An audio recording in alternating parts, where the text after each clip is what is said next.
Question کیا کہ میں جب داڑھی میں کنگھا کرتا ہوں تو بال گرتے ہیں تو کیا میں یہ سنبھال کے رکھ لیتے ہیں؟ کتنا بھی میں چاہتا ہوں کہ جب میں فوت ہوں تو یہ وصیت کر دوں کہ ان کو میرے ساتھ دفن کر دیا جائے، تو کیا یہ صحیح ہے؟ دیکھیں، داڑھی کے بال سنبھال کے رکھتے ہیں آپ اس وجہ سے کہ یہ سنت رسول ہے، اس وجہ سے تو سر کے بال بھی سنت رسول ہیں،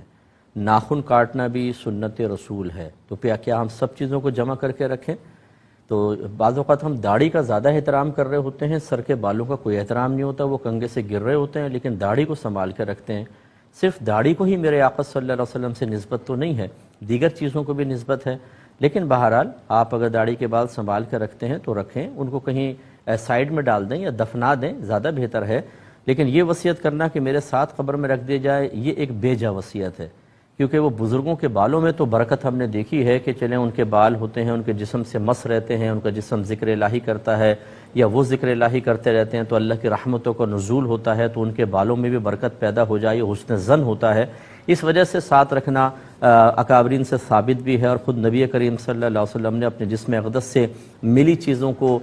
قبر میں رکھنے کی تلقین فرمائی۔ جیسے بی بی زینب رضی اللہ تعالی عنہا کو عورتوں نے غسل دیا تو نبی کریم صلی اللہ علیہ وسلم نے اس کے بعد اپنا تہبند شریف ایک ان کو دیا اور کہا کہ یہ ان کے کفن میں رکھ دینا، تو یہ اسی لیے تھا تاکہ اس کی برکات حاصل ہوں۔ تو ہم عام طور پہ جو لوگ ہوتے ہیں وہ خود تو کوئی بزرگ تو ہے نہیں، تو پھر آپ کا یہ بے جیسی وصیت ہوگی کہ میری داڑھی کے بال میرے ساتھ دفن کر دینا، وہ کیا آپ کو نفع دیں گے؟ تو اس لیے یہ وصیت بیجا ہے۔ بہرحال داڑھی کے بال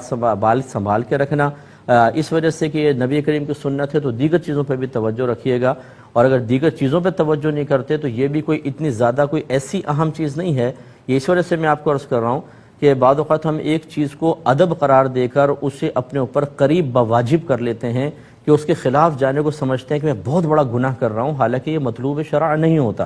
تو داڑھی کا ادب کرنا، بال کا ادب کرنا، اس کو منع نہیں کر رہا ہوں، لیکن اس کو بہت بڑا ادب سمجھ کر اپنے لیے اس کے خلاف کرنے کو ناجائز سمجھنا، اور اگر ایسا ہو جائے کہ آپ نے داڑھی کے بال کہیں نالی میں گرا دیا، پھینک دیا، تو یہ سمجھنا کہ میں بہت بڑے گناہ کا مرتکب ہو گیا، یہ بھی ٹھیک نہیں ہوتا ہے۔ تو ان تمام چیزوں کے اندر ایک توازن، ایک بیلنس قائم رکھنا بہت ضروری ہے۔